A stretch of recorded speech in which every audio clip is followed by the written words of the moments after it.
Blizzards, and she's like, "Hey, what flavor Blizzard do you want?" With a picture of Reese her every in time. line. What was that? I said Reese cup every time. Hmm. I almost went with the Reese's Fluffer Nutter, actually. Mm. Yeah, that was option number two. That is what Alex says that she is bringing to the peanut butter and jelly party, guys. Just so you know. I'm pretty sure that's what Molly said. She was Oh, that's bringing what him to Alex. I And I was just like, what did I sign up to do? Like, I was looking at Alex when I said that, but yeah, Molly. I missed I would have all been of. like, I guess I said that. Is there a peanut butter jelly party? Yes. Okay. For Danu. We don't have a date. Uh, They're the most like exclusive people, though. We would have to get them to sign up for a day first. Kevin, we have a friend who's from England. He's been here for, I don't know, 5 years. And every once in a while, we just find out, like, really funny traits about him.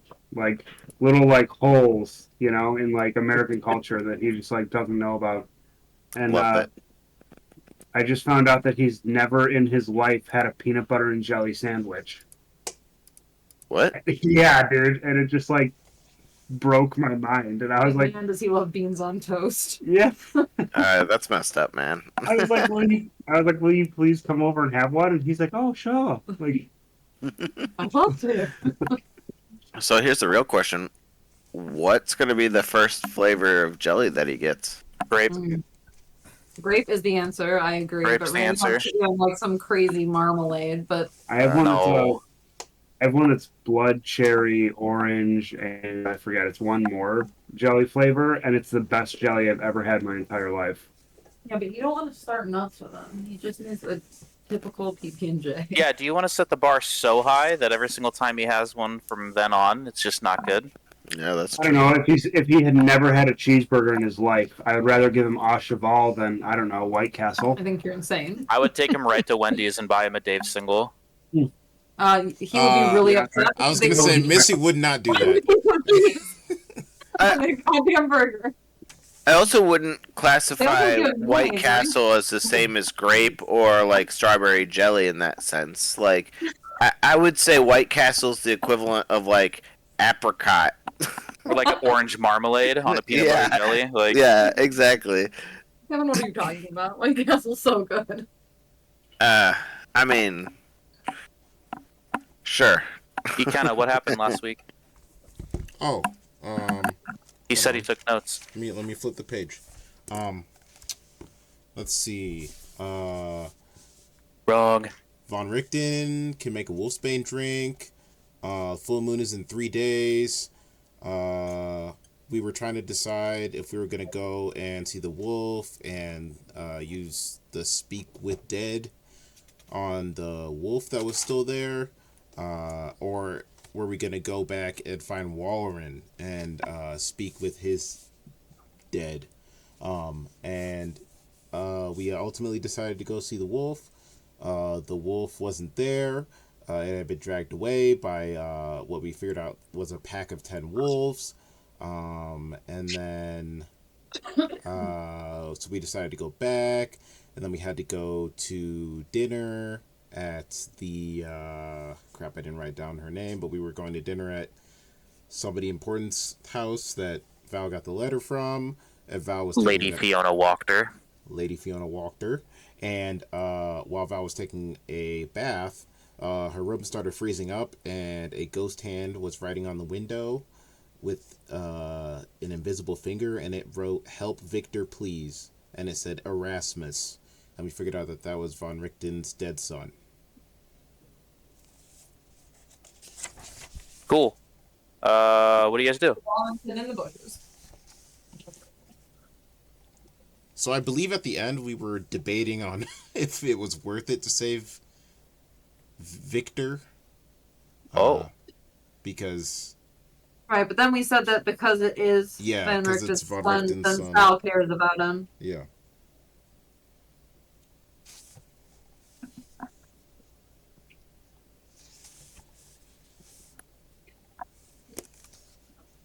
I don't know. I still think that Victor's a prick. So this is on you guys. May I ask why Hattie thinks Victor's a prick? Because he just like thinks that he's a professor and he's like a teenager, and Hattie doesn't like teenagers. You just Gotcha. like children? Like pretentious and like was really annoying and thought he knew everything. So, are you gonna hate all the children of God when they become teenagers? And they're gonna be brought up right, and they're not gonna be pretentious. Ah, I see.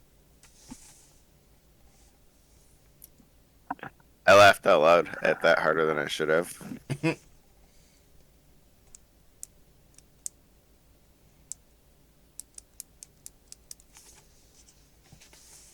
So we choose to go see Victor. Or go to the Baron's house, at least.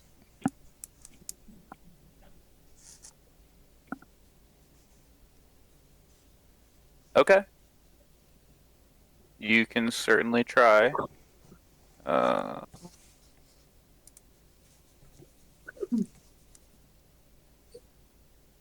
You guys make it back to the mansion. Are you in Tailspire? You gonna? I am. I will stream it. Oh, there's some music this time. Is there? Yeah. Hold on, let me kill Walrun real quick. Oh. Why is Alex circled in a picture on Discord? What? I just think it's really. Discord. I just think it's really funny that I can see her 2 times. Oh.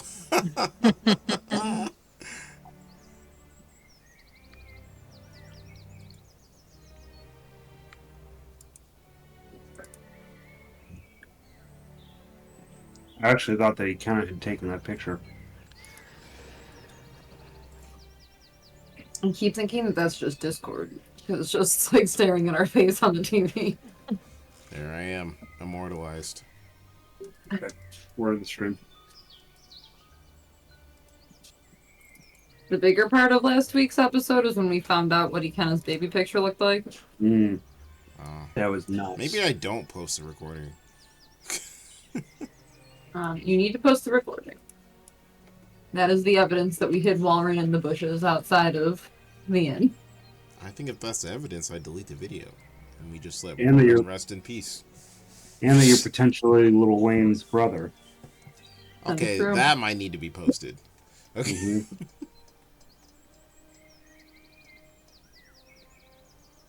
Okay, you guys make it back to the mansion.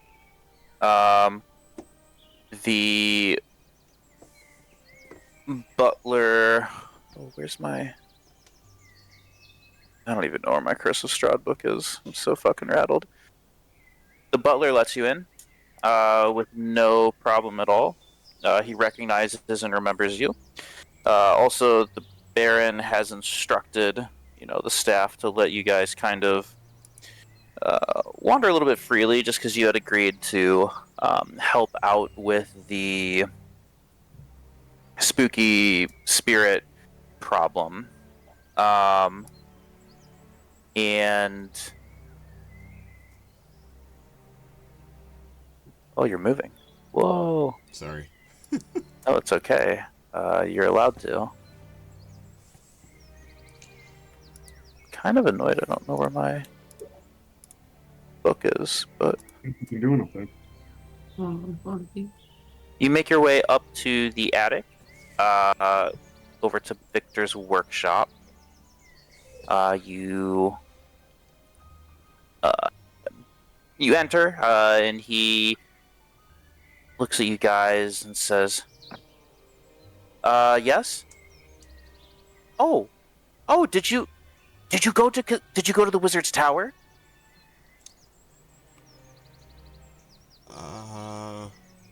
I look It's at none of the your party. business.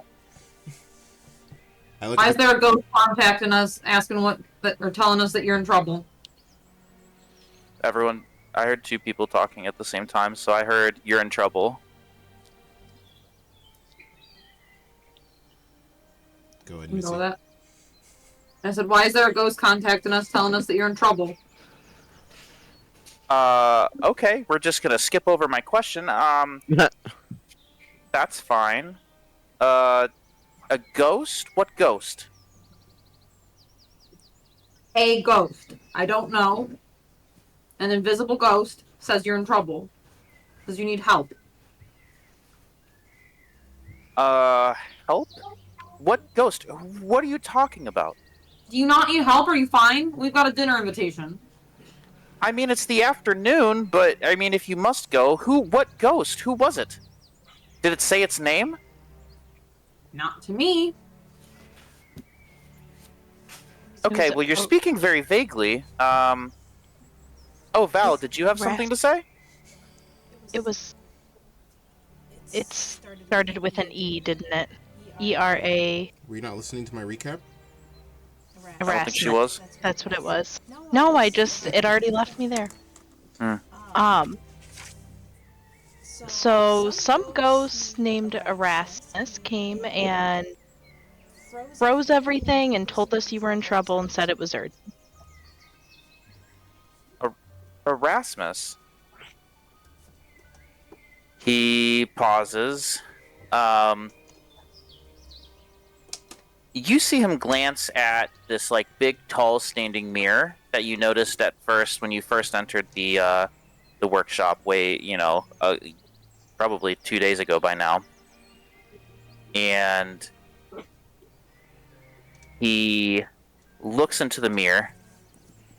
He kind of has like a hurt voice, and his voice sounds a little bit hurt. Like, I thought I told you I had this under control. Then a moment later, his face softens a little bit, and he looks at you, and he says, "Stella and Erasmus have decided that I need help, but they might not be entirely wrong."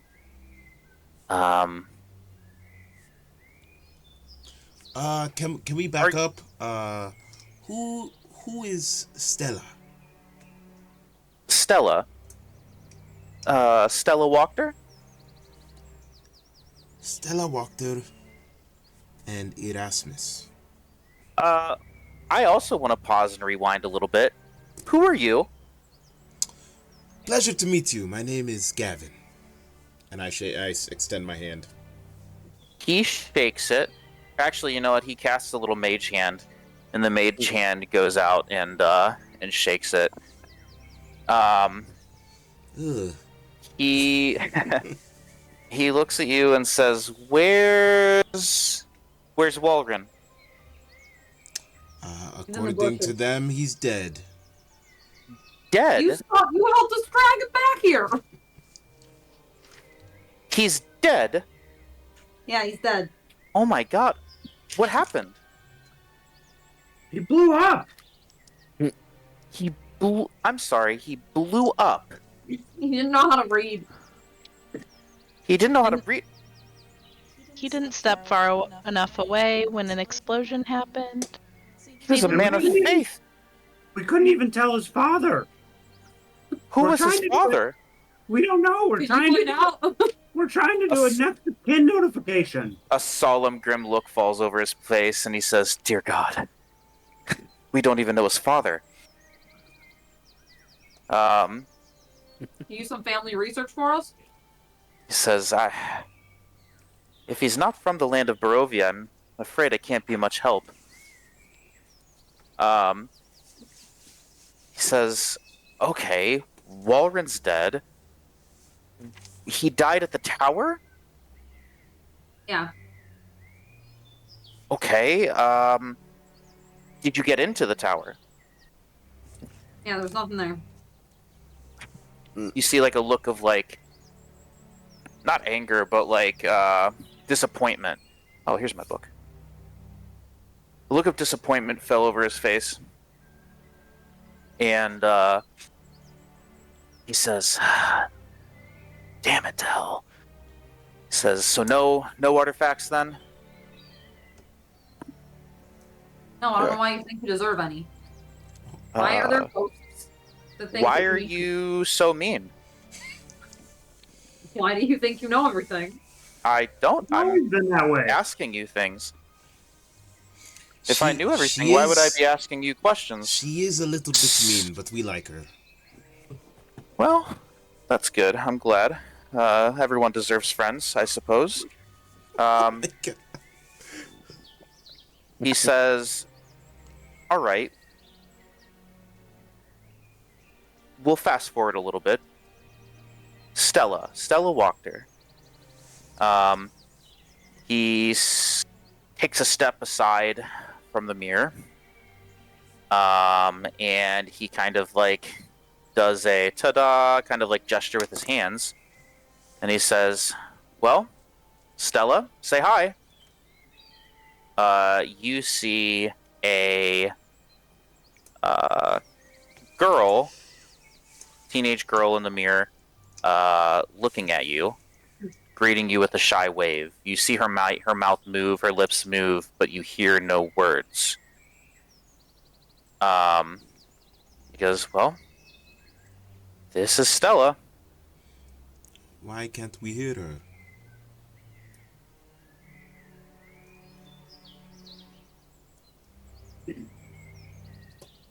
He says, well, her soul is trapped in the ethereal plane, and this here is a spirit mirror that I found in the mansion and took up to my workroom here. And though the mirror reflects shapes from the ethereal plane, it does not transmit sound. So unfortunately, can't really hear her. Can she hear us? Oh, not. I don't believe so.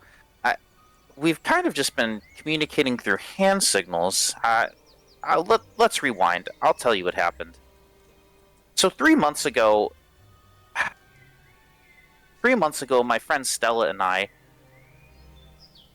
we heard that the devil Strahd had returned to the land and agreed that we must escape. It was imperative. And using knowledge that I have taken from an old spell book, we both began construction of a teleportation circle. He looks over and you see the notes on his desk that you noticed a couple days ago of all these teleportation circle diagrams.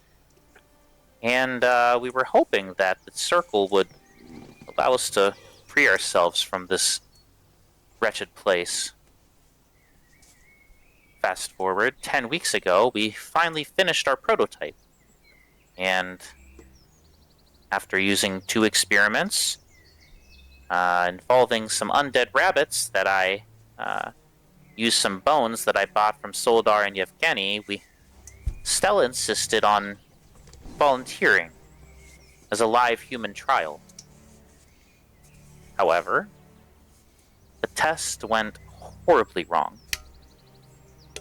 The circle failed to teleport Stella's body anywhere, and the backlash exposed her soul to the ethereal plane. And during the brief moments that her spirit was within that plane, she was attacked by a dark shadow whose claws severed her soul from her body. She would have died had the spirit of Erasmus not spirited her away to safety. Fast forward again. 2 weeks of worrying that I had accidentally somehow destroyed my friend's mind. I learned that one of my parents' servants had seen the ghost of a young woman reflected in a mirror in my mother's parlor. I learned that the mirror was a spirit mirror that reflected both the material and ethereal planes. Using it, I was able to see and communicate with Stella's wandering spirit, though first with gestures and lip reading, and eventually through hand signs that we learned from a book in my father's library. He picks up the book and tosses it over in your guys' direction. Dunkel, you're standing in front, and the book kind of like lands into your hands. Since then, we've both been working hard to restore her soul to her body, but alas, nothing has worked, and in the meantime, Stella has to conceal herself from the many wandering spirits that roam the border ethereal, many of which could harm her, and would harm her if they could. She feels like she's slowly losing memories of her life. And he looks over at the mirror, and you see a sad, distant look on Stella's face. Even as her form in the ethereal plane is slowly growing more insubstantial. Sometimes she can't tell whether she's herself or someone else, and when that happens, she feels as though a part of her is curled up in a warm and wet place with a comforting heartbeat echoing through the darkness. To make matters worse, the tether between Stella's shoulder blades that once connected her soul to her body is slowly growing shorter. I'm fearful that she has little more than a week left before she disappears forever. And the shorter that lease gets, the foggier her memory grows. And neither myself, Stella, nor Erasmus know the identity of the spirit that severed Stella's soul from her body. However, I can tell you that Erasmus has seen it haunting the ethereal plane around Vallaki numerous times since its arrival. Seemingly, it's as if it's searching for Stella, and he has told me the name of this creature. It identifies as a gallows speaker. And Erasmus, who learned of the creatures while reading my father's notes, he gave me all the information about gallows speakers, and which I can certainly pass along to you should you request it. Is gallows speaker one word? It's 2 words. Got it. Gallows speaker. And if I don't know, you might be wondering why we haven't asked for help before, but I foolishly admit that I don't quite trust Lady Fiona Wachter. My own father, the Baron, would be worse than useless, so we don't trust him, and I think Stella and I are perfectly capable of solving her problem on our own. But it seems that Erasmus and Stella disagree with me that we do need help. And you see his face. Everyone make an insight check. Nat 20. Dirty 20. 15. 18. Oh, okay. You all see that there's a look on Victor's face, and he looks to be on the verge of tears as he's struggling to kind of find. It's almost as if he's like searching for like some sort of rebuttal to his own statement of not needing help. Patty, you can tell he looks genuinely sad, scared, and worried for his friend. He says, then my father's talking, and then you come to me talking about my father and these hauntings that my family's experienced on the mansion, and Stella, she's told me using her hand signs that she's never intended to scare anyone, but she did learn that she has retained some small ability to interact with the material plane, and she told me she couldn't resist playing an occasional practical joke on an unsuspecting victim. And again, I asked her, why not communicate with your mother, Lady Wachter? And she did confess that some strange force prevents her from entering the grounds of the estate. It's as if something is blocking her. I talk a big game. I say that I can solve this. I say that we don't need help, but I fear that Erasmus and Stella are correct. We do need help. I I hate to ask you again of something. Although I do suppose it was you that asked me for help with the signet ring, but I said it's my turn. I, I need your help. Will you help my friend? Want us to go fight a ghost on the ethereal plane? Yeah, that pretty much sums it up. Um, as you can tell, I'm no hero. I like to Man, stick to my studies. You got anything that can like fight ghosts? Because I'm pretty sure that like we don't have anything for that. Oh, I've got something that'll help. Or I have a plan, at the very least. Would you like to hear it? Sal, have you heard of a gallows hunter? Gallows speaker? Yep. Yeah. Yeah, have I heard about either that or just like, do I have any knowledge of like the ethereal plane or a potential shadow monster? Can I do like a check or a few checks on that? Yeah, you can make a history check.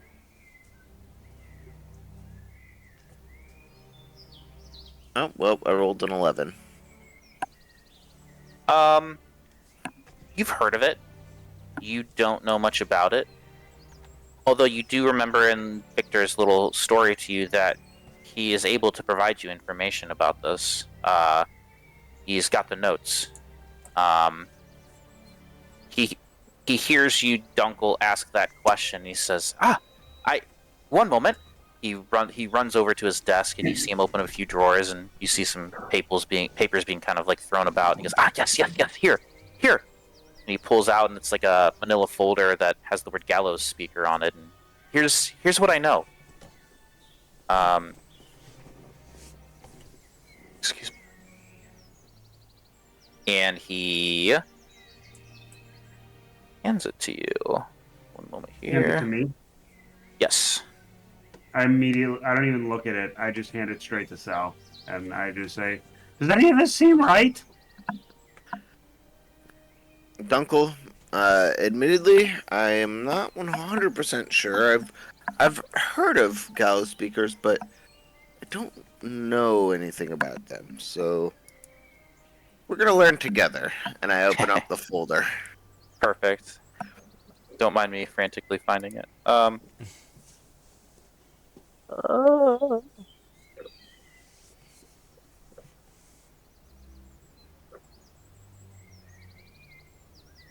I also prepare to take notes in my own little notebook. Perfect.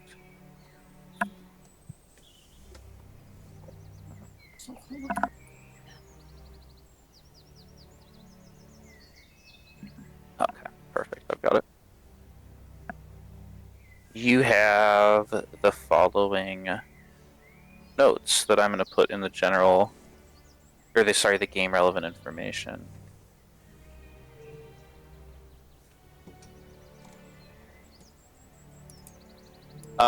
Sal, you do remember Rudolph talking about gallows speakers, but you don't remember the notes that he wrote because he was constantly journaling. There's a whole like D&D book called Van Richten's Guide to Ravenloft, so he's got lots of content written down. You know that gallows speakers are very strong, very strong. They are undead creatures. They do fly. They are incorporeal. They can see into the ethereal plane. They arise from places of mass death or sites where creatures regularly meet their doom. Over time, pain-racked phantoms and lingering souls combine into an entity that knows death in myriad forms. Such amalgamated spirits are tormented by their collective pain, endlessly moaning disjointed final thoughts as they lash out at the living. Having known untold deaths, gallows speakers can predict suffering, foreseeing dooms leveled against them and overwhelming their foes with visions of innumerable violent deaths. Gallows speakers rarely speak coherently or communicate with the living, instead being entirely obsessed with their memories of death. These undead endlessly mutter to themselves, giving voice to final curses, regrets, pleas, and apologies. Those who linger and listen to a gallows speaker might gain insight into any of its many deaths. So it's a very strong ghost. It is immune to a lot of things that would be good against corporeal things, but since it is incorporeal, be weary. So it's basically a hollow from Bleach. That's what I was just gonna say. Like, how are we supposed to play hollow? It's literally a hollow, yeah. Oh, sure, yeah, I've never seen that, but I believe you. Deathly Hollow? No, hollow. Like, make the big guy. Oh, like a Dementor. That's what I was thinking. We're playing Bleach, guys. He Love says, okay, my plan. Yes, please. To guide Stella's soul back into her body, I need to find a way to enter the ethereal plane. In my own mortal body and perform an altered version of the teleportation ritual from the other side of the veil. So I need to get there, and then I can use my teleportation ritual. There is a spell I have read in the spell books and my studies. It is called etherealness. Etherealness. God, I can't fucking talk. Etherealness? Etherealness. We'll say etherealness. Ethereal? Etherealness. Etherealness. Holy shit. Etherealness. That is the name of the spell that would allow me to enter the ethereal plane using my own power. But, despite my best efforts, I've been unable to master the spell thus far, and it is unlikely to be able to be cast before Stella's soul disappears into the deep ethereal. Only powerful wizards can cast this spell, and I am nowhere near that. In the book that I have, and you see the book that he was carrying earlier, if you remember that when you first met Victor in his father's library, he was carrying a book called Ethereal Entities, Denizens of the Unseen Realm. It says, in this book, he puts it on the desk, it's written by the Archmage Mordenkainen, and I've learned of a ritual that can replicate the effects of the etherealness spell for up to 9 people, or living things. The ritual must be performed on the night of the full moon, and it requires the heartstone of a night hag as a material component. Now, I do believe the full moon is coming up, and I am well aware of this. I believe it is in 3 nights? Yeah, we might be busy that day, though. Oh. Doing... Unless you have Wolfsbane, I don't believe we're going to be able to help for that night. Oh, well, there's tales of Wolfsbane near the walls of Kresk. Very true. We don't need to accomplish this plan tonight, per se, but again, we do have a few nights to prepare. I do want to tell you that Stella, while exploring the ethereal plane, she has regularly seen a gaunt female figure with sallow gray-blue skin, deep-set eyes, matted hair, small ram's horns, and a wide mouth of sharp yellowed teeth, haunting the area of the border ethereal that overlaps with the Barovian refugee camp. While myself nor Stella are sure what the Night Hag wants, we don't know what she wants with the refugees. However, I am confident that Stella's description perfectly matches the appearance of a Night Hag. So what I'm asking of you is, the next step, could you please visit the refugee camp and investigate this Night Hag's presence? While Stella's only seen the Night Hag in the ethereal plane thus far, I strongly suspect that her interest in it extends into the material plane as well. While you investigate the refugee camp, I will continue my research into the etherealness ritual and the ritual to return Stella's soul to her body. I must study and I must prepare. If you'd like, be willing to lend you this copy of the Ethereal Entities to read if you would like. I would. Oh, wonderful. And he hands you the book by Mordenkainen. It is a slim hardback book with a leather cover dyed a deep midnight blue. And the title and the author's name are embossed in a silver script along the spine and the front cover. And the corners of the books are adorned with small silver filigree resembling ethereal wisps. And as you flip through it, Sal, the pages are filled with neatly written text and beautifully detailed illustrations. This is a book all about the ethereal plane. So if you have any questions about it, you can ask me, Taylor, and I will do my best to find that answer for you as long as it would be in this book. The book has a bestiary as well. It's divided into 3 sections. The first section is Etherborn, natives of the deep ethereal. It's got information about creatures that are said to dwell solely in the deep ethereal, such as the mythological mist fiends, ether shades, and shimmerlings. It also has a second section called Phantom Folk, travelers from the border ethereal. It has information about incorporeal creatures that dwell in the border ethereal and often cross into the material plane, such as ghosts, phantom warriors, and such. And the third section is called Veil Walkers, visitors to the ethereal. And this has information about physical creatures that can cross into the ethereal plane and back, such as night hags, nightmares, and phase spiders. Those are cool dice. And then there's also a chapter specifically about night hags called Night Hags, Matrons of Malevolence. Should you care to read it, I can just copy and paste the text from Yes, that please. chapter so that I'm not Can you? reading it all to you. What's up? I said yes. Can you? Yeah. I would love to. Those dice look like honey. Aren't they cool? Big They're fan. like fiery. Yeah. So Taylor, I will / do have some questions.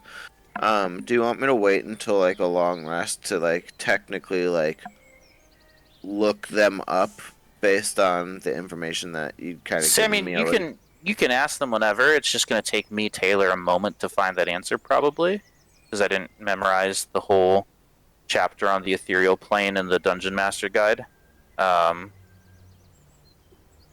Okay. So you can do it whenever, but I mean, you would have to have enough time to research a book, I guess. There's Sure. the text. You might have to click it and open it and zoom in, but this is the text on night hags specifically. Perfect. You guys can read it now, read it on your own time or whatever, but yeah, that's what he has. And he says, do you have any questions for me? Or does my plan make sense? Again, the Heartstone from a night hag, and I do believe that a night hag is hopping back and forth between the ethereal plane and the material realm at the Barovian refugee camp. Is there any special way to transport the Heartstone? Can we just wrap it up in a cloth and bring it back, or does it need to be fresh? He's like, I'm gonna be honest with you, I haven't gotten that far. It was only just recently that I've came across a group of people that I felt could get it. Fair enough. See if you can find the night hag first, and then tell you what, I'll do some research over here on my own, and I think by the time you come back, I should be able to have an answer for you. Sounds good.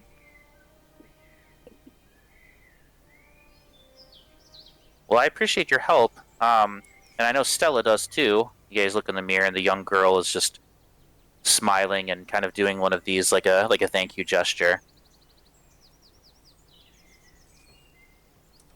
I wave. But I don't. Again, I don't want to keep you. It sounds like you have a dinner to get to. That's we do. Let's go. I mean, Okay. If we're about to fight this hag, though, are you gonna give, like, should we, Well- like, get some weapons from you? Or something? Like, He chuckles. Weapons. yeah, Fight it says the that hag. the book says that they are weak to silver. Like, you got any of that? Do you have anything? You just want us to fight this evil witch and give us nothing? I want you to find out where the evil witch is first, and then we'll figure that out, one thing at a time. I mean, we usually just end up in a fight if we find someone, so I might just not have it that slow. Well, I Do you at plead least you have to some- please not fight anything right away. See if you can find some information first. Do you at least have some potions or something? Do do I we have know- potions? I don't fight. But you don't have any kind of potions, or you can't make some potions? Make potions. I lost one friend on a mission for you. I've been focused so much on this teleportation circle. I don't have any potions or anything like that. I really am sorry. Well, if you start working now, maybe you can have some potions by the next time we come back. Do you want me to look up? Do you want me to research potions, or do you want me to figure out how to kill this night hag for you? I thought you said we We weren't said- to kill it. Eventually, I have to figure it out, guys. Oh, This doesn't sound like a very well thought out plan. I'm sorry, but Because it's not. We're going one thing at a time. Hattie, you might have been right. We can't promise that we're not gonna find her and then just try to fight her anyways, so I can't. there might be. Listen, I can't make you feel your own feelings, and they feel like pretty big feelings. But I plead you to please not fight that night hag yet until we come up with some sort of plan. And I promise you that I'm working on it. I feel like I'm getting stretched pretty thin here, and I'm being pulled in a million directions. Okay, I appreciate so your help. Now, isn't it? What'd you say to me? Said it's kind of your own fault. You started this. We're here to help. You're absolutely right. I never said that wasn't true, Hattie. I'll quit complaining. Oh, I'm not. I think you're the ones that are asking me for potions and then getting upset that I don't have any. Can you get some? I can certainly try. could we Your at least dad's in have? charge of this town. I'm pretty sure you could get some. Do you at least have some money for us to buy some? Do I have money for you to buy some potions? I'll tell you what, if you come back with information on the hag, I can scrounge up some gold and I can get some from my father for you, but I can't do it right now. I don't want him to know that you guys are helping me. Me and my pops don't get along very well. Just tell him we're helping with the ghosts. He knows. Oh, that's fair. I'll go find him. Tell you what, you go to the refugee camp, get some information, go to your dinner, then come back and we will talk, and I will hopefully have some gold for you. And I will do my best, I promise. Does that sound agreeable to everybody? It does. does It's something, I guess. Better than nothing. I think it would be better to just do nothing, but alright. Onward, son, to the refugee camp. To the camp. Are we going to the camp or are we going to dinner? do we have still got time some for time, dinner? right? It's still like early afternoon. You would have time to go to the camp if you wanted to beforehand.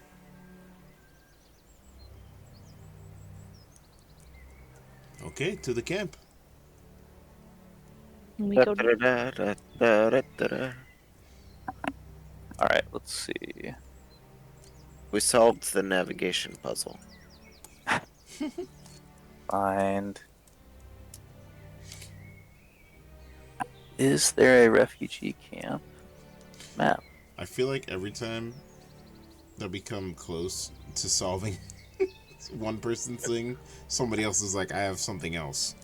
Yeah, Bro. that's facts. Yeah. It reminds me of a good old fashioned RPG. This chapter, I say it every time, has a lot of moving parts. Oh yeah. We're moving all right. You guys are doing really good though. Like, I promise. Refugee camp. Where is it? Where is it? Where is it?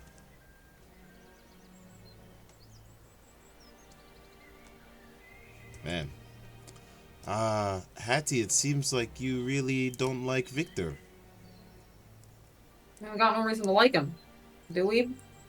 He thinks he's all that, and now he goes and he gets some girl trapped in the ghost world, like, just because he thinks that he can teleport out of here?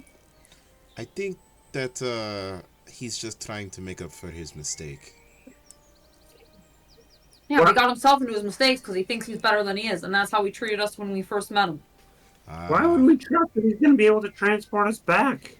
Right, he already got a girl stuck there. He really fucked that one up. That's a very good point. He just, like, wanted us to go and get him some crazy wizard stuff and then had nothing in return, like... I don't know. I don't like him. Irina's with you guys. Sorry, go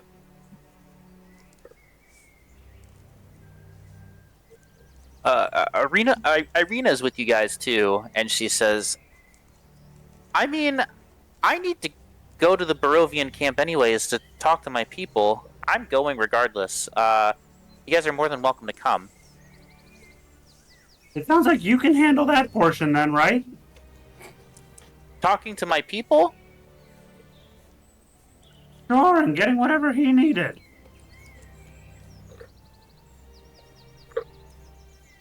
He's just trying to figure out who this witch is.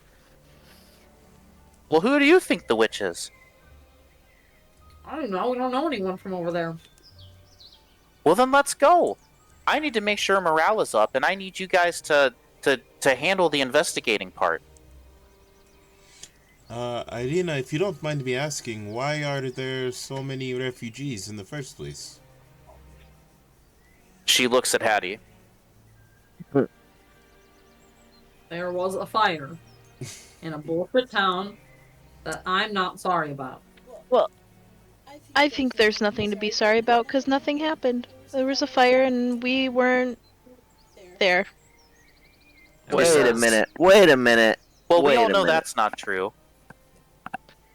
Oh, I'm sensing a mild irony and I'm sensing in someone trying to make up for a mistake and judging them for feeling that they should be shameful in coordination with feeling zero guilt with lighting an entire town on fire. So you're saying that Hattie should have some grace with the victor because she burnt down the town?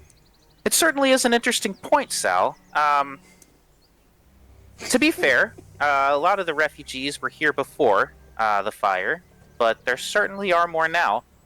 It is a combination of nowhere else to live because their homes are gone, as well as Strahd chasing them down and killing their families.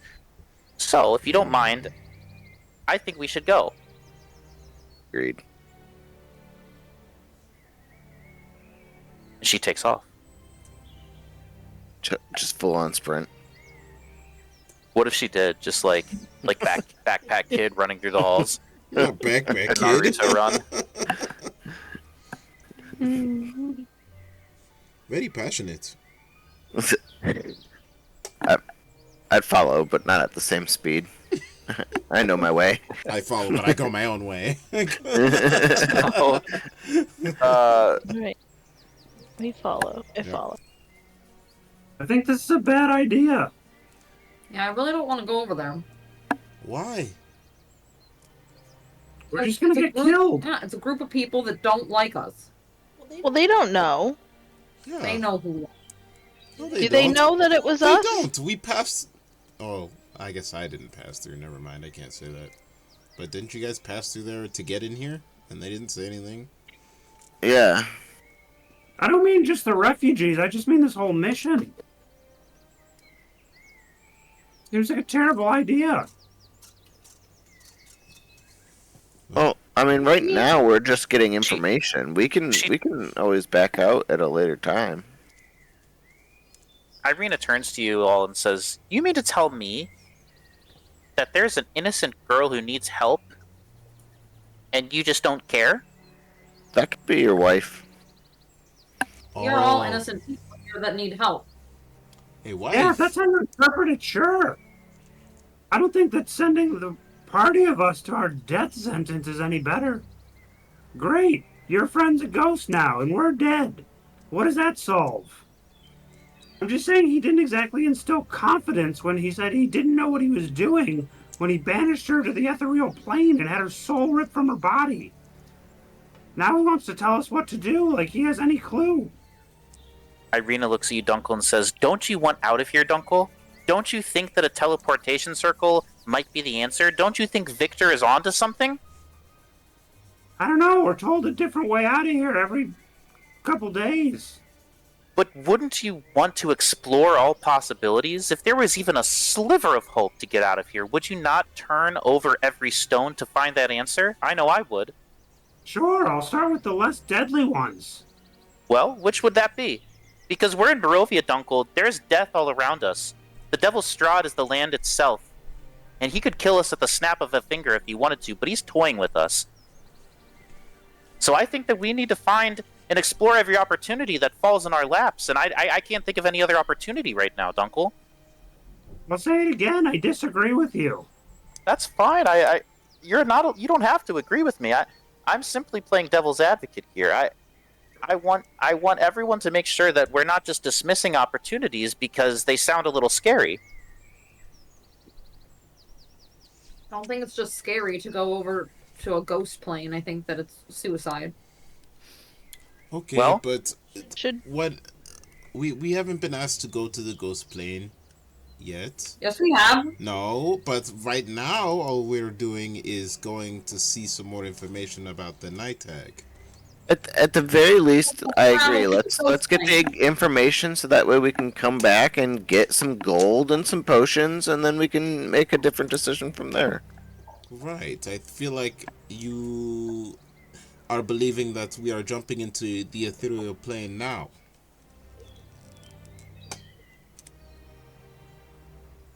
I'm just not trying to go find a ghost witch, but whatever. should we find something to defend ourselves first? That's what I was saying, but this kid doesn't have access to any weapons or nothing. Yeah, he really doesn't have much. Guy, give him some grace. He said he was going to work on it. He's studying. Maybe he'll find an answer by the time we get back. Maybe he'll find something. Oh, your brother told you? Oh. Before you brother. burned his city down? Yeah. Oh. Oh no.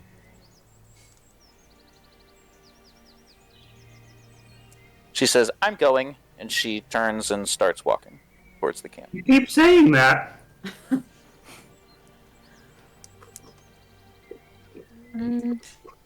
Well, team, I guess we're at an impasse here. Do we decide to just give up on this quest and just go to dinner and forget about Victor, or do we decide to go get a bit of more information and then go back to Victor and get some money?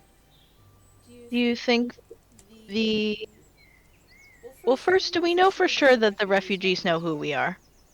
I don't know why they would. Maybe we could ask them if they have any information on the witch hag, if they've seen and what they know of it. Maybe we don't necessarily go directly to the witch hag. That's what I thought we were doing, because I thought we have to figure out who the witch hag is. That is also what I thought we were doing. Go right ahead. I'm gonna stay out of sight for a little while because I don't want to deal with these refugees. Okay. Maybe I'll hear something else though. Okay.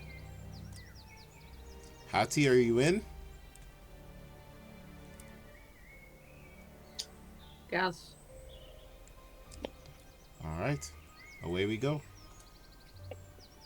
Past Valaki's gates lies a cluster of ramshackle tents huddled against the wall, as though seeking shelter beneath the looming silhouette of the town's palisade walls. The tents themselves are laid out in a simple two-sided thoroughfare with crude wooden barricades and muddy ditches beyond the far side facing out against the dark forest beyond. Through gaps of the threadbare canvas, you can see crude wooden pallets, makeshift bedrolls, and the occasional battered cooking pot. Small, low-burning cook fires dot the grimy, narrow avenue, and piles of sticks and half-rotted logs rest haphazardly beside them. dozens of people, their bodies gaunt and their faces drawn, move slowly about the camp. Their eyes are sunken and hollow, their clothes hanging loose on their thin frames. A few of them huddle about the campfires, bodies hunched against the chill air and hands outstretched for the meager warmth. You enter the camp, led by Irina, and you are soon warily greeted by a melancholy older man with graying hair and a grief-stricken young woman with deep, deep circles under her eyes. The man says, "Welcome to our camp. My name is Emmerich, and this here is Magda. What brings you here?" Just so you know, before entering into the camp, I was going to cast Wild Shape, turn into a spider, and then just kind of go on my own way into the camp. Okay. Sounds good. Are you just hanging around listening? What does the entrance look like? The entrance of the camp? Yeah. I mean, it's just like a ton of like tents up against a wall. So I wouldn't say like there's like a gate or anything like that. Is that what you're asking? I actually wanted to go up on a wall, just like as a spider. Okay. Yeah, you can climb up the wall. The camp is like right up against the walls of Velaki, so you're just like on the walls of Velaki then. Yep. Okay. Perfect. Not post up. Yeah. I'd also like. Go ahead. Before we get into the camp, I'd like to use disguise self, so that way I don't look like me. What do you look like? I would like to just look like a standard human. I'll remain a male, but probably grow a couple inches, maybe like 5'8", 5'9", kind of thing, because I'm only like 5'4" right now. And then, give me like the exact opposite of what I am. So like I'm a dark elf right now. Give me pale skin, dirty blonde hair, kind of raggedy looking, so that way I fit in a bit more with the refugees. Nice. I like it.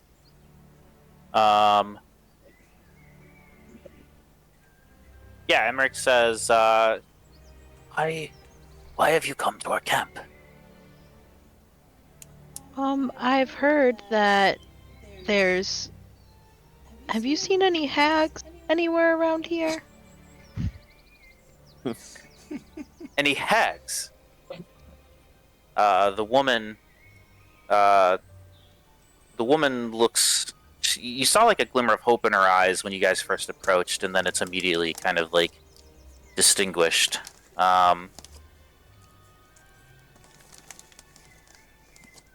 They say hags. I'm not sure what you mean. They both exchange glances, and says, "What would this hag look like?" We don't know.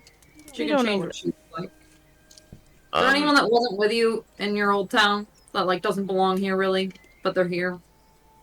Well, I'm not quite sure, but I mean, can you describe a hag? Like, what are some things we would be looking for? Because quite honestly, there are people coming into this camp all the time. Word on the street is that someone burned our town down. Yeah, it must have been her. They would have long, frayed hair. They might have ram's horns. Rams. They'd be very ugly with lots of moles and warts. They'd be skinny, and they'd have like a pale blue kind of malnourished look to them. Probably have long nails or claw-looking phalanges. They think on it. Meanwhile, everyone make a perception check. Come on, +8. Now saying this, like, I feel like something's clicking in my own brain. I rolled a 16. A I 16. rolled- Okay. I also rolled a 16, so 15. I rolled an 18. I rolled an 11. All right. While you guys are having this conversation, you guys just notice off on the side that Irina is like going up and trying to talk to people, and pretty much everybody is like kind of turning their shoulder on her and like backing away and like being very cold towards her, unwilling to accept her offers of help. You ask them. Someone's getting feedback. Robot. Who is it? It was Kevin, but it's better now. Oh, it's No, back, it's not. Kevin. It's back. Are we sure it's Kevin? Yes. Yeah. Mm-hmm. I'm watching the little screens light up. Mm-hmm. It's back. Guess who's back? And Don't tell me the headset's crapping out on you. Alright, last chance. Hopefully this works. They look at each other and they look at you, Sal, and they say, Oh, it's back. "Err." Do you all really hear it? Like, Yeah. I Yeah. never hear it. Yes. It's so weird to me.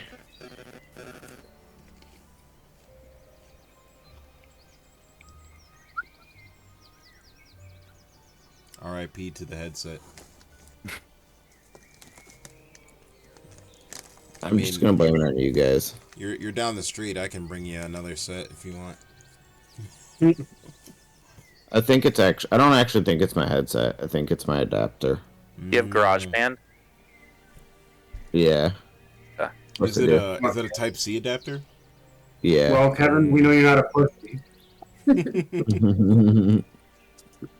Maybe if you had Yeah. plugged it into a PC, it would have worked. No. Honestly, it's because I think what's happened is so the USB to USB-C adapter. I just leave it plugged in, and when I take my headphones off, it's obviously corded, and so when I'm like getting off my little chase here, I sometimes will like accidentally like pull it, Oh, you and I it. think it's like slowly bending the actual USB-C portion that goes in. So I think it's just losing its like viability through that. Hey Machines. guys. Yes. So as you... Oh, sorry. Were you saying something? You can go first. As you guys, Sal, as you talk, you give that description, Emmerich and Magda, they exchange glances, and Emmerich looks at you and says, "That description... Friends, right, Magda?" She nods her head, yes. He goes, "Yes, that description matches our dear friend Franz, one of the other refugees. He's been suffering this reoccurring nightmare for the past 2 nights, and your description of the night hag matches the description of the creature he's been seeing. More than happy to take you to see him, but please be warned that Franz, he's recently lost his children and his wife, and he is likely still grieving and disturbed, and What happened to them? well, I don't think it's our place to say, but we're all dying here. Wolves, sickness, disease, you name it. He's also been suffering from a strange wasting disease ever since the nightmares first began, and I don't know what the answer is, but you should see him.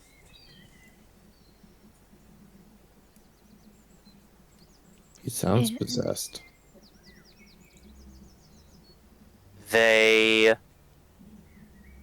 start walking towards a small, lonely tent setup and kind of look back to see if you follow. Guys, Okay. where should we go from here? Do we go see him, or should we I think we take the go. information we have back? Hey guys, Yeah. do you think that probably the hag is Granny? Oh. The South has read that description, and I feel like that's what we've been getting at this whole time. Oh. You remember? But Granny doesn't have ram horns. Or blue It skin. says that they can disguise themselves and take whatever form they want. Damn. And Donkel said there was dead people up in her house, and that she was serving pies, and she's serving pies to people that make them have nightmares, and they need to keep eating more. I mean, it checks out. Should we ask him, the man who's having nightmares, if he had any of Granny's pies? At all lately? Also, could I ask who Granny is? She's an old lady that serves zombie pies all over the place, and everyone knows her.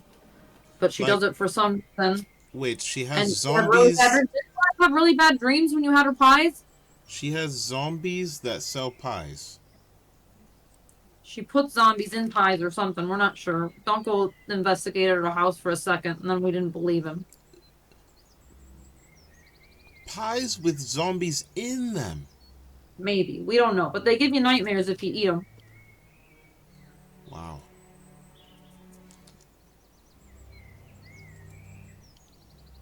So it's probably just her, and we already know that she's super powerful, and she can just hide her whole village, and we probably can't kill her, so... Now what?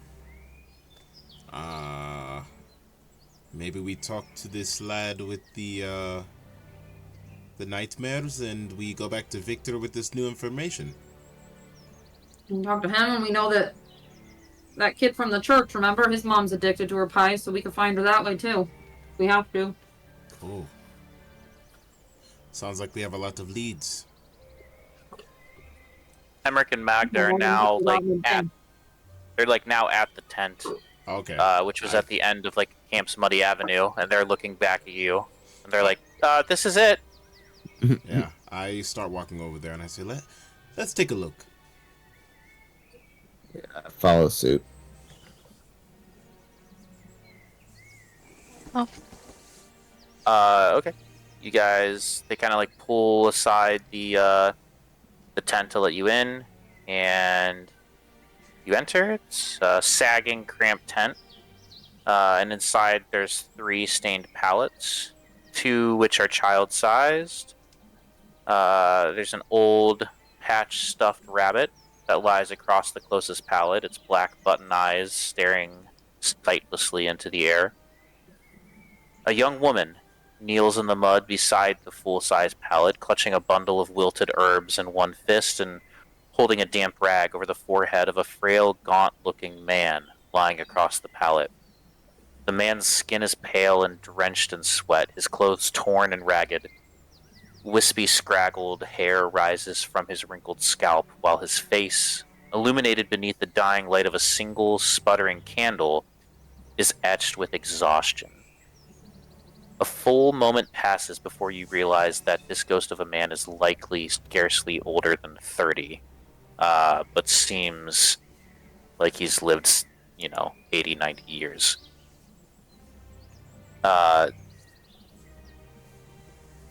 Upon seeing you, the man lying on the pallet wheezes with laughter and "Are you demons, sent by Mother Night, come to drag my soul into the mists?" The woman says, "Franz, stop that."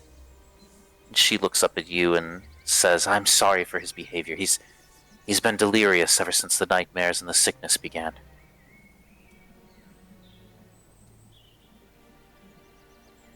My name is Nyanka, and I'm Franz's sister. Who are you? My name is Gavin. This is Val, Hattie, and Sal. Sean. Sean. This is Sean. Well, nice to meet you, Sean. Hattie. Hey, Gav Val. Dog, I think that it's appropriate for you to just be giving out people's names. Oh, Gav Dog, I like that. Yet you give people a nickname for me. Perfect. Lots of You said your contradictions friend's today. like Gav Dog. Lots of contradictions today, Hattie. Anyway. He said my friends call me Gav. Oh. Well, Sean here calls you Gav Dog. And I allow him. The woman looks at you and says, "I'm confused. Who are you guys?" Oh, he just told you all our names, even though we didn't want him to. Sorry, why are you here? This guy been eating any pies lately? Pies? Why? Because we think that's what's causing his nightmares, probably. The pies are causing the night? Yeah, eat any pies Has he lately? eaten any pies? Specifically any pies from Granny. But like any Yeah, pies I mean- in general, because they could be given to anybody from... Of course, we all eat the pies from Granny. Yeah, okay. Why? Why is Granny... Why are we concerned about Granny's pies? Because they're poison. Poison? Why? Why would she poison We us? don't know that. We're Nothing is getting We off. know that. confirmed. But all our bad dreams from them, we knew that from day one. Do you think Granny's pies are why my dear Franz is having these nightmares? Yes. Call it a It's a working theory that is hypothesis. floating out there. That's probably the beginning, but she probably also has like a hold on his soul or something. But why would a sweet old woman's pies be causing nightmares? She's not a sweet old woman. She's got you all It's a fooled. wonderful question, friends. Well, and what is she? We'll get back What to are you you with the talking about? She's introduction. not a sweet old woman. Well, she's poisoning people with pies. You're gonna call that a sweet old woman? Probably not. I don't know what your definition of a sweet old We woman is. don't know that she's poisoning people officially. Sean, get over yourself. Lots France. of people eat these pies and don't have the same symptoms as our friend France here. The man lying on the pallet wheezes again. Yanka, Emmerich, Magda, please leave me. I have I have something to discuss with these travelers. Nyanka, Emmerich, and Magda kind of shrug and leave the tent. He looks at you with wide, delirious, crazy eyes. He tries to sit up, but he can't. Kind of stumbles back onto his back. 3 months ago, not longer, after my wife, Alana, died of illness, I joined the first 24 refugees who left the village of Barovia for the fortified town of Valaki to the west. I brought my 2 children, Fyodor and Myrtle, and I was hoping to keep them safe from Strahd's servants. After a few weeks arriving in the camp, I began to purchase these pies that you speak of from the peddler Morgantha. The visions brought by these pastries allowed me.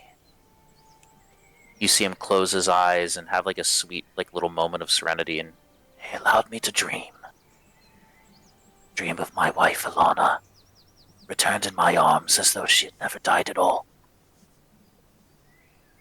So, I began to purchase these pies regularly, spending hours, days, lost in these peaceful dreams, holding my wife as if she had never left. Eventually, however, my savings ran out, and Morgantha refused to sell me additional pastries unless I paid a terrible price. 3 nights ago. He looks distraught. 3 nights ago, I let... He, almost can't finish. You see tears start to well up in his eyes.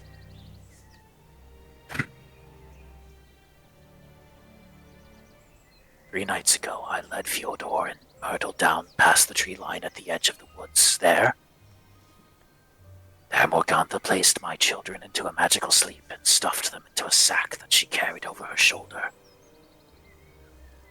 In return, she promised me as many pastries as I could eat, each time she returned for the rest of my life. As she turned to depart, I heard Myrtle cry out for me in her sleep, and I immediately regretted what I had done. I demanded Morgantha return my children at once. She laughed and she told me that our bargain was final. I tried to take my children by force, and with a wave of her hands, however, I fell asleep. When I awoke, she was nowhere to be found. My children were nowhere to be found. I searched the woods for hours, but I found no trace of Morgantha or my children. And when I finally collapsed, exhausted, because I could go no more, I suffered terrible nightmares, which have repeated each night since.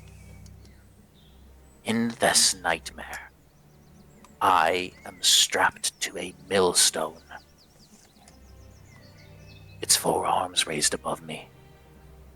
On my chest sits a gaunt, female woman with sallow gray-blue skin, deep-set eyes, matted hair, small ram's horns, and a wide mouth of sharp yellow teeth, holding a twisted onyx black stone against my forehead, whispering of damnation. In the background, I can hear Fyodor and Myrtle. Oh, I can hear them sobbing. Beyond my view, a pair of high-pitched cackles and the sound of a windmill's blades grinding in the wind. For the duration of this nightmare, I am paralyzed, unable to look away or even twitch a single muscle. And each time I am awakened, my body wastes away before me. Please! He reaches out and grabs your shirt, Sal. Please! I beg of you. Save my children. Save Fyodor and Myrtle from Morgantha's clutches. I believe my current condition is a curse sent by the gods as punishment for my sins, and I welcome the penance of death. I really do, But my children, they do not deserve the suffering Morgantha is likely inflicting upon them. I can offer you no gold. I can offer you no treasure. Only my gratitude. Please. I do not deserve to be their father. You see, tears now, falling from his eyes, hitting the pallet. He says, all I want is to see them safe and happy. I understand completely.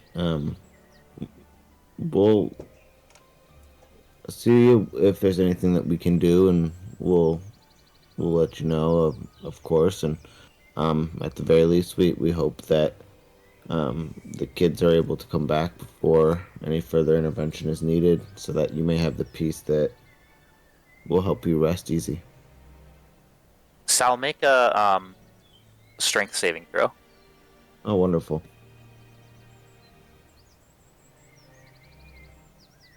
How's 16? Okay.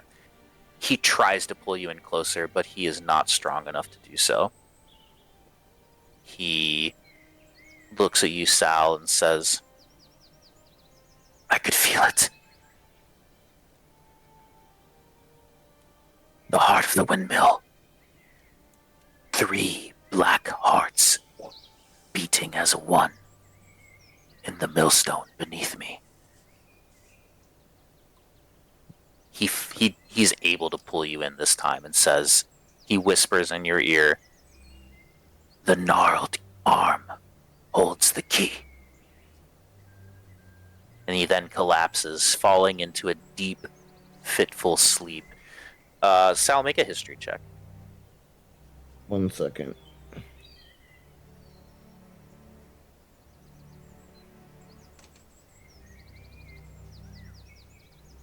Alright, sorry. I was writing Oh, good. a nat 20. Okay. You glanced through that Ethereal Entities book on your way over. And you remember Rudolph talking about these symptoms that you see Franz having. You can identify the nature of his condition. It's a night hag's nightmare haunting that he is currently being afflicted by. And you know that the only true way to end a night hag's nightmare haunting is to kill the hag herself, or to strike a bargain with her. And that is what he's affected by. And he's now collapsed into just pure exhaustion. What do you do? I look at everybody and I say, let's get out of here. We have a lot to discuss. And before I decidedly start stepping away, I take a quick look around the room to see if anything might be worth accidentally sticking my sticky fingers to. Oh, man. You can make a perception check. He's gonna rob these poor people. That's right, 21. You don't see anything in this area that would be worth taking. Said to double check. What was Yeah, the sure. man's name again? His name is Franz, Franz. As we start exiting, I'd like to tell everyone that first and foremost, I'd like to look at the general direction of Hattie and Dunkel and say, I'm sorry I doubted you guys. I think you're right with the Granny interaction here, because he mentioned that windmill in the ethereal land, and that's not great. And then I'd also like to continue on and say that knowledge base here on the night hags, they eat children to create new night hags. Old boy had 2 kids, Myrtle and Theodore, and there are 3 heartstones beating at this windmill that he just weirdly whispered into my ear. I am not confident that his children are still alive, and I think that they are now night hags with the original to create a night hag coven. Right, 3 hearts. 3 stones. Right, so this sounds really bad, and I'm starting to agree that maybe we don't want to get mixed up in this. Yeah. It certainly leaves a lot to pause on. I think maybe we go back and we tell Victor the information and we say good luck. Indeed. I mean, do we think this guy is gonna be alright? Aren't the people that are corrupted by her, don't they kill other people and do more bad stuff? Should we leave him here? I mean, I don't know where else they would go. I'm saying, like, in his sleep, she could, like, tell him to go kill some people, and then he could just, like, go do that. Kevin, real quick, just because you would have read the chapter on night hags, the night hags, they snatch and devour human infants. Mm. And No then children. a week later, the hag gives birth to a daughter who appears human until her 13th birthday, at which point the child then transforms into the spitting image of her hag mother. You don't reasonably think that these children that were stolen 2 days ago would be night hags. Okay, That would not make sense. fair enough.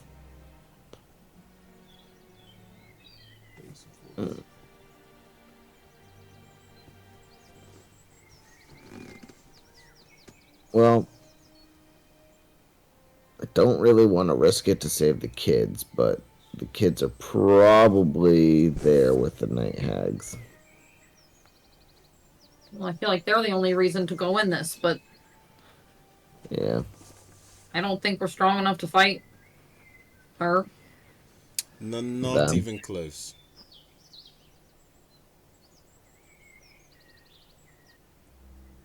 Irita joins you guys now. What's that?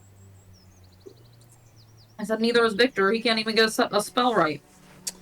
Yeah, no, he's definitely not close enough. So I Irina guess. joins you. Oh, sorry. Go ahead. No, you. I'm good. I'm good too.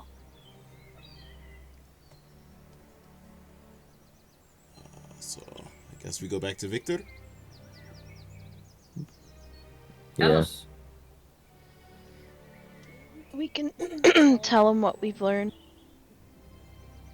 Yeah, for sure. Irina joins you guys. Says, well, that was pointless. They want nothing to do with me. They blame me for everything that's going wrong in the village of Barovia. I just don't get it. I'm trying to help them. What did you guys learn? We learned that we're never gonna eat pies again, because apparently in Barovia they are mind control. Oh, I don't think they mind control more than But an those- That's not addiction. good. to get They're people. yeah. Morgantha, the night hag. or Granny. Granny's name is Morgantha. She's been feeding off all your souls for a really She's long the night hag. Seemingly. I rolled a 1. Gavin, you're the lucky winner here.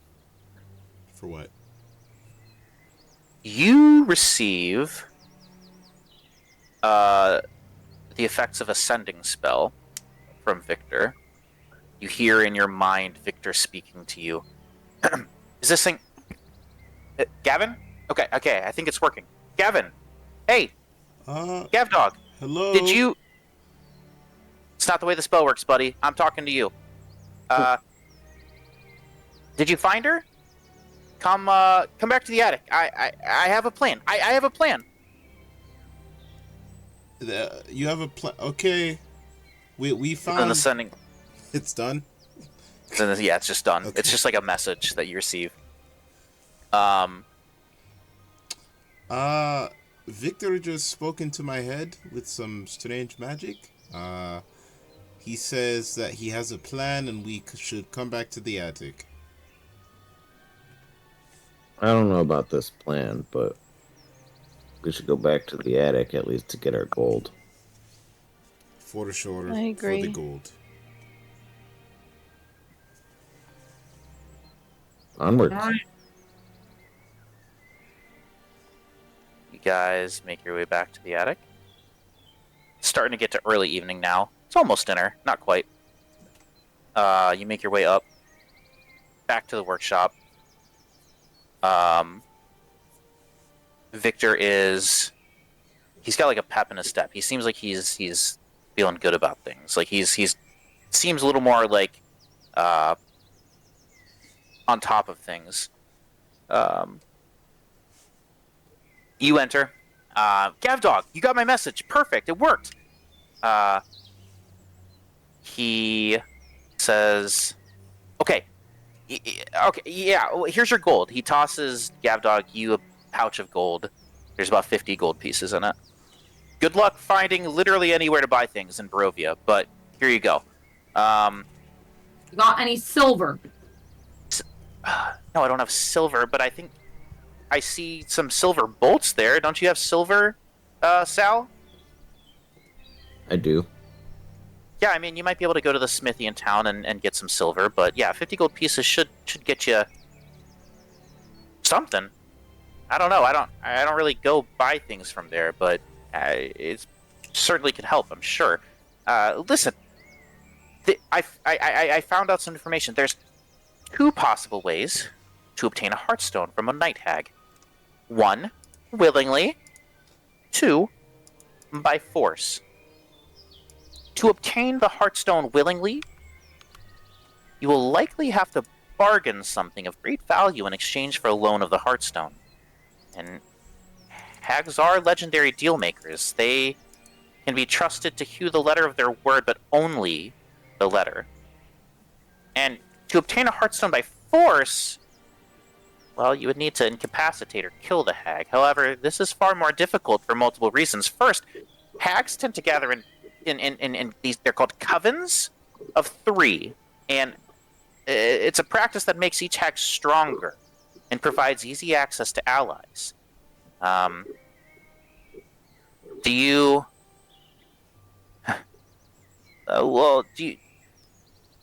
they're known as sisters or daughters. And second, night hags. Night hags in particular can use their heartstones to flee into the ethereal plane as soon as they feel threatened, an escape mechanism that cannot be counteracted. To prevent the hag from escaping into the ethereal plane mid-combat, you would need to seal her in a binding circle before initiating hostilities. I think you're onto something, Hattie. I think the silvered weapons could certainly help. They would be needed to bypass the hag's strong demonic defenses. What did you find? Out of the hag's granny. The hag's granny? I don't know what granny means. What is that? She sells pies around here. You should probably know about her. She sells pies. She is eating kids and stuff. Oh, Hattie, I don't leave the walls of Vallaki. If you're talking about someone who peddles in the refugee camps, I wouldn't know, but I'm glad you found her. Did you get any information about like anyone who's maybe dreaming weird and what that dream might be?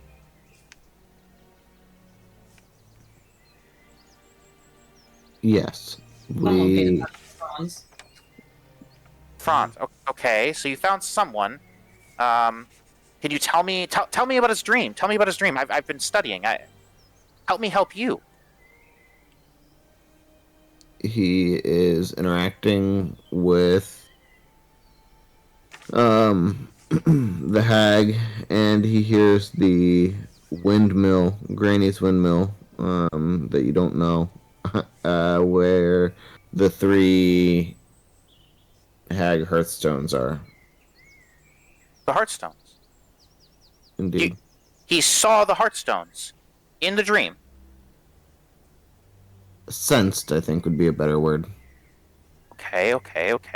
So you kind of like are recapping the stream to him, and he says, "Okay, the twisted onyx black stone.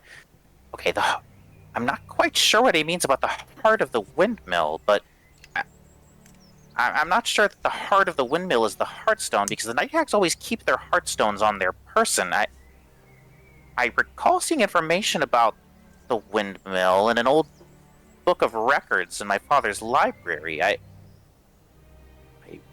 recall the book bitterly because Vargas made me write a report on Wallachian history as punishment when I spoke ill of the town's founder, Boris Valakovich.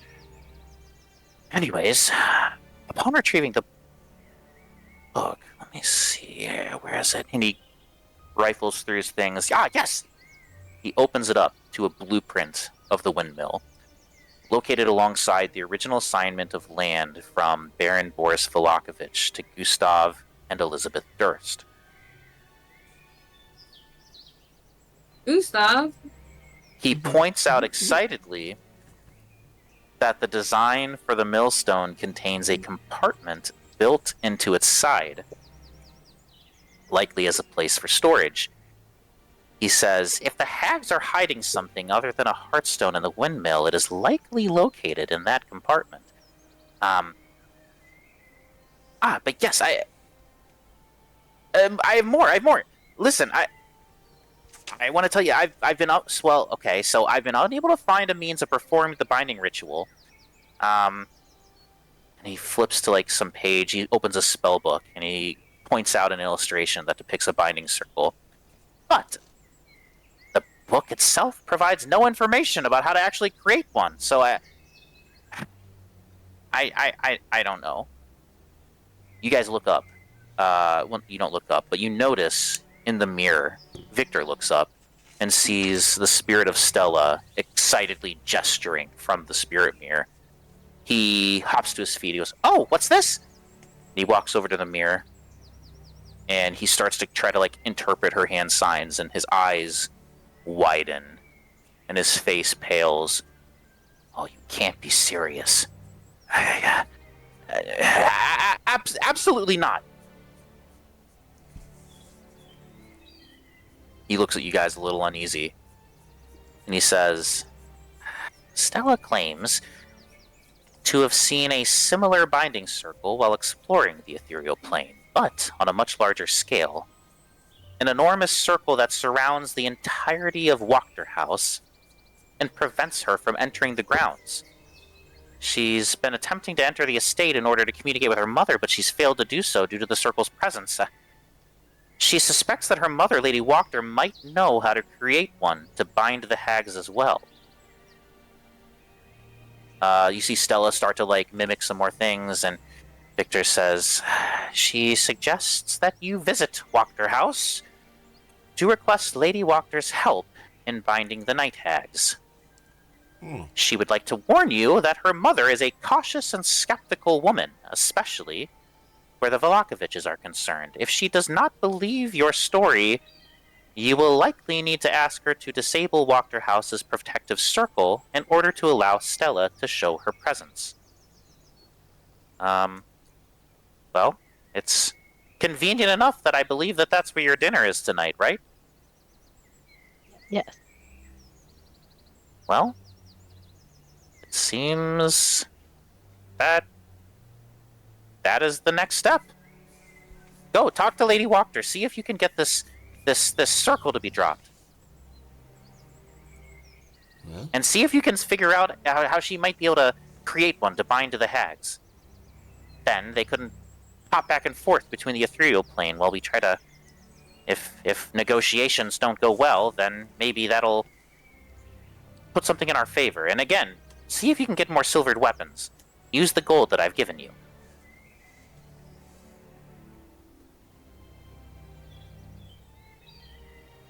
Right. what time do we think it is now? It's about Yeah, 10:21 in the evening. What time do we think Oh, it is in the game. In the game? It is probably about 6-ish. Time to head for dinner. Well, it seems we're going to kill two birds with one stone here, but we should go to dinner.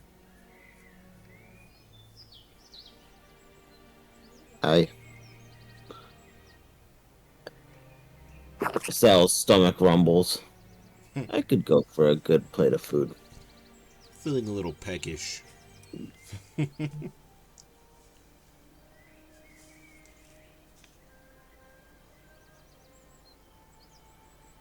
Sal starts heading that way. Hey guys, I have to pop up. I hear a child, and I'm the only parent, so BRB. Gotcha. Where's parent B?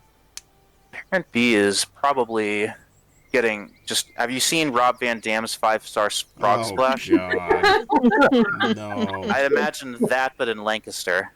Oh, Got it. God. I'm gonna just throw away this whole recording. If you don't post this recording, Slacking. Then what? What are you gonna do, Missy? I'm gonna be fired. Damn.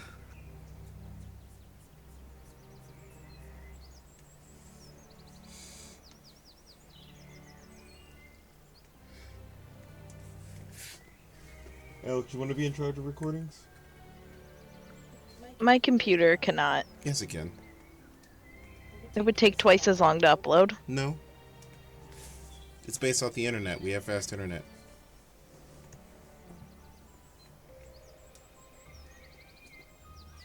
Easy then. You want to race? You want to run a test right now? Oh, your internet's... Well, actually, I don't know. Okay. I'm looking up speed tests. Hold on. All right. Are you on speedtest.com? .net? No, is that how you do it? Oh, you do it through your thing, right? Through your mesh? Yeah. I guess I would like an outside party's opinion. So if you go to speedtest.net, Yeah. it's the same type of thing where it just runs a speed test. What the fuck? Yeah, I guess it's fine.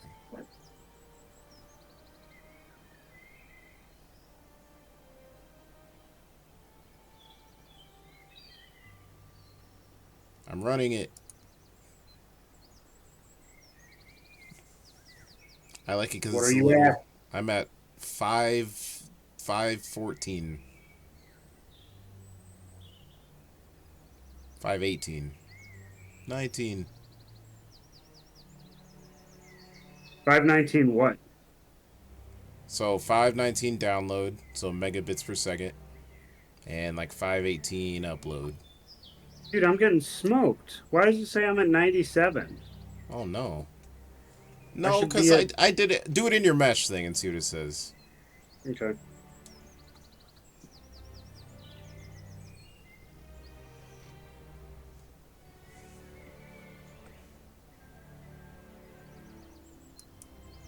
Let's see. Because 90 doesn't sound right. No, not at all. Especially since last time I feel like we did it and we were in like the 300s or maybe more. I should be way higher than that. Yeah. On speed test.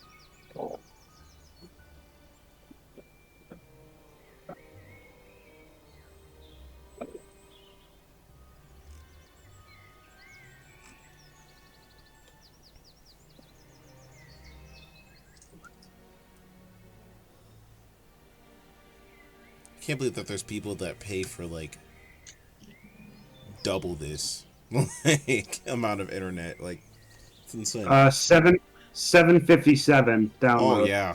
Oh yeah. Damn. Oh. Smoked. Sorry, dude. It's alright, man. I'll just I don't know how to turn my computer on, but damn it, we have nice internet. But when it gets on, We're cruising. When it gets on. We gotta make up for all that lost time. when you know? that computer gets on, man.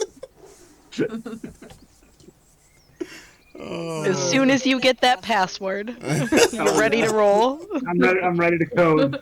Jeez. So the caps lock isn't on. He doesn't know how to turn that off either.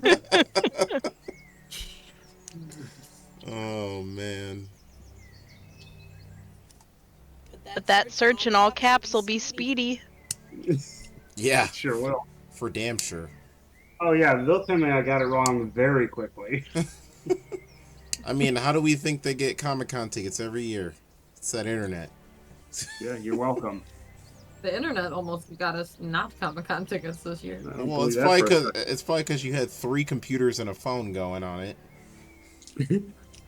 And also, Should be able to handle that easily. I feel like the Comic-Con website probably like comes close to crashing every year. Yeah, I think that's what happened. But I'm sure that's the case. Like they have no chance at ever meeting the bandwidth that they need.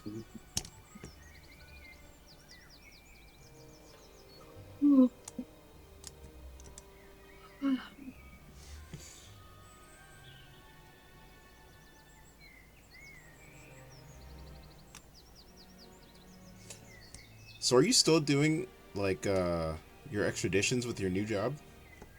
Yeah, I actually go to my new job for the first time on Friday. Oh, nice. But yeah, I haven't started there yet. Nice. So I'm gonna like slowly transition over there. So I have a couple trips lined up before I do that. Gotcha. I just got back from Connecticut today. Nice. Land of the Eagle Rare. Yeah, yeah. Mhm. Dude, the Boston airport. Well, that's not Connecticut, but the Boston airport had Eagle Rare for days. It was like, oh wow. I got 5 bottles.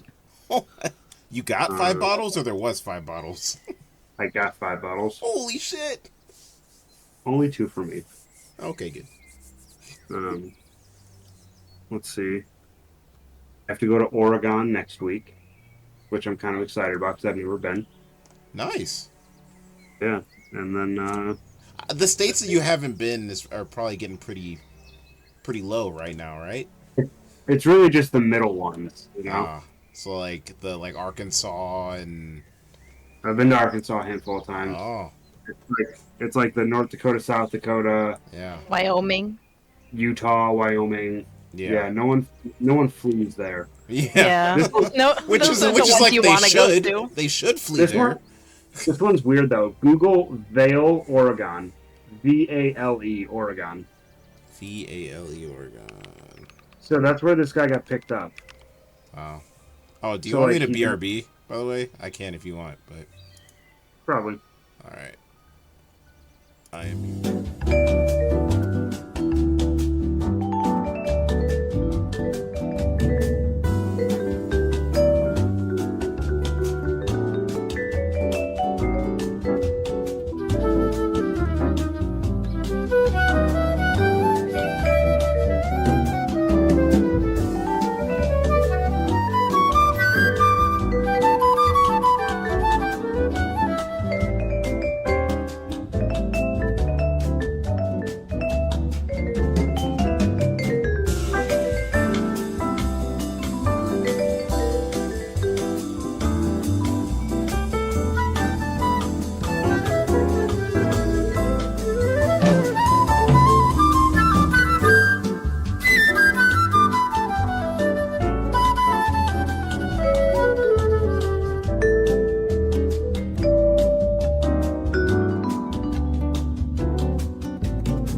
Why are we doing Oh, Kevin's the hair? Dungeon Daddy shirt.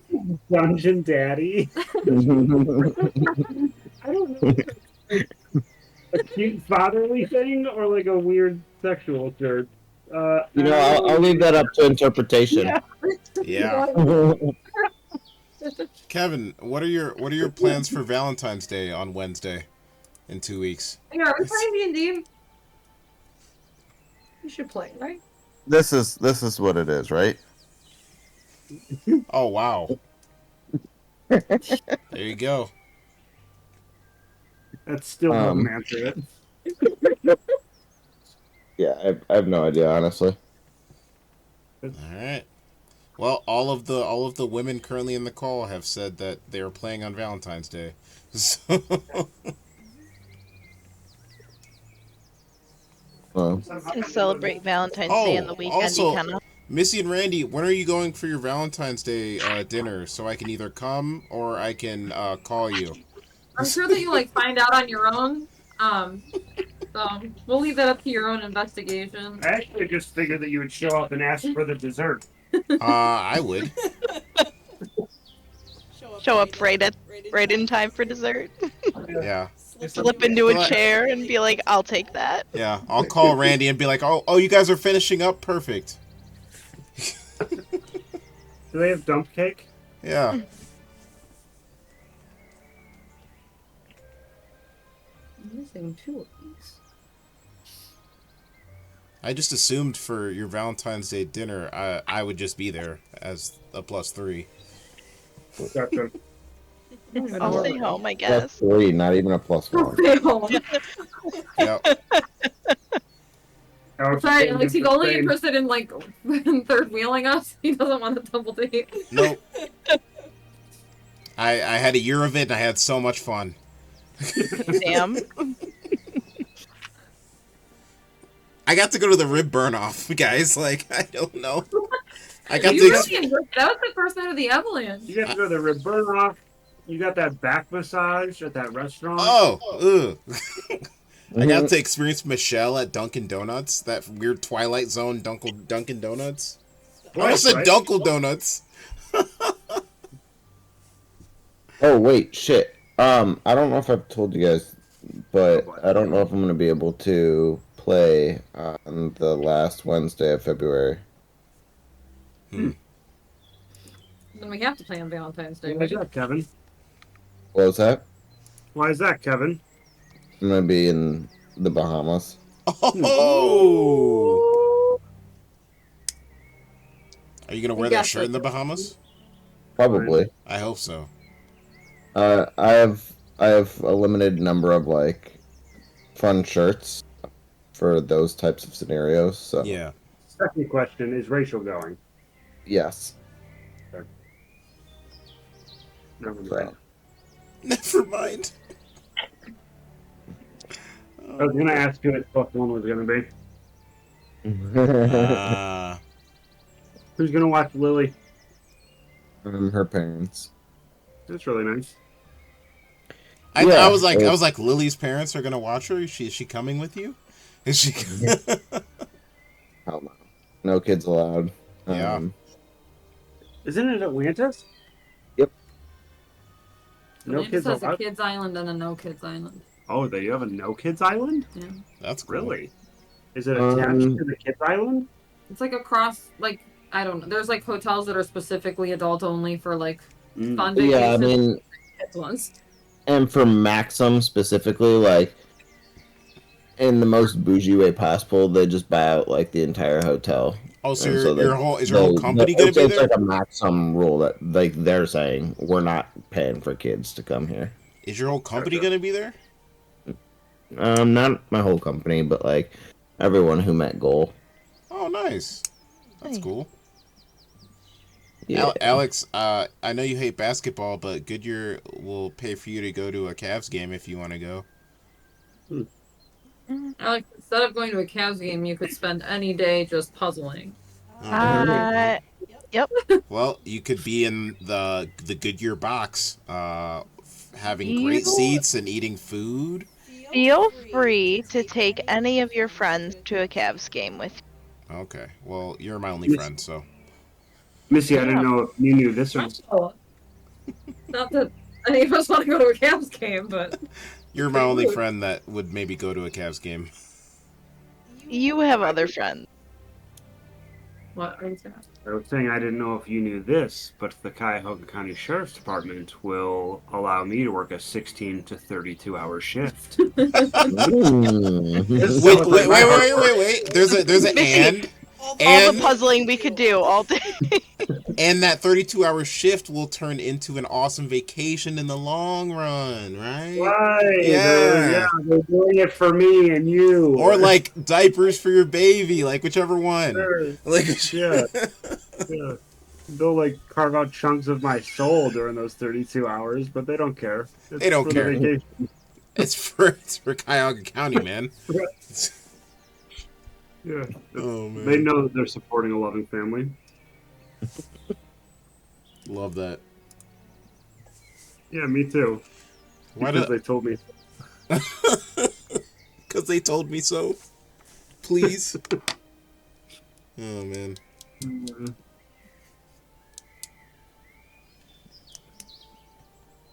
It's already February tomorrow, guys.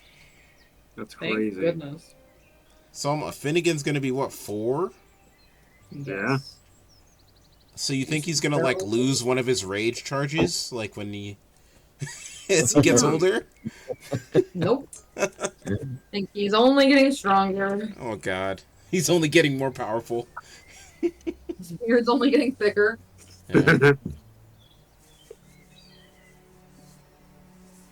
He's been pretty nice. His beard. That dude does got some hair down here. Like he has like a little tuft of hair down there. Yeah, he'll have a beard. For sure. Yeah. Beards are great. They are great. Anyone want to get a vasectomy with me this year? No. I haven't even started, so no. Hope you have fun with that. If you need somebody to hold your hand, I mean, if Missy won't, I will, I guess. It's a true friend. Thanks. Yeah, man. Could you imagine if I took you up on that? Just, I get a text from Randy, you kind of were going. Like, fuck. The surgeon would be so confused. I just feel like, can you do your job, man? Can you just... Please do your job. I mean, you stay awake for the procedure, so. Mm-hmm. I almost wonder if I can.